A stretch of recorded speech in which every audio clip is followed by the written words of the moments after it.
श्रीरामपूर शहरात दुपारी घडलेल्या गोळीबाराच्या घटनेनं एकच खळबळ उडाली आहे। हाजी असलम उर्फ बंटी जहागीरदार यांच्यावर अज्ञात हल्लेखोरांनी गोळीबार करत गंभीर जखमी केलंय। ही घटना दुपारी सुमारे 2 ते 3 वाजण्याच्या सुमारास जर्मन हॉस्पिटलच्या दुसऱ्या गेटजवळ घडली। प्रत्यक्षदर्शीच्या माहितीनुसार स्प्लेंडर मोटरसायकलवरनं आलेल्या 2 अज्ञात व्यक्तींनी हाजी असलम उर्फ बंटी जहागीरदार यांच्यावर अचानक गोळीबार केला। या हल्ल्यामध्ये एकूण 3 गोळ्या झाडण्यात आल्या। त्यापैकी 2 गोळ्या बंटी जहागीरदार यांना लागल्यानं ते गंभीर जखमी झालेत।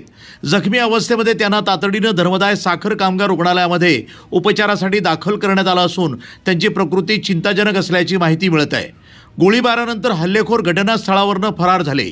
घटनेनंतर परिसरामध्ये भीतीचं वातावरण पसरलं असून नागरिकांमध्ये दहशतीची भावना निर्माण झाली आहे।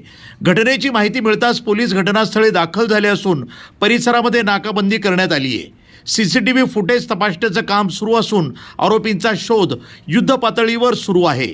या घटनेमुळे श्रीरामपूर शहरातील कायदा सुव्यवस्थेचा प्रश्न ऐरणीवर आला असून पुढील काही तासात वातावरण तणावपूर्ण राहण्याची शक्यता वर्तवली जाते। पोलिसांकडून नागरिकांना शांतता राखण्याचं आवाहन करण्यात आलंय। News today 24 Ahilyanagar.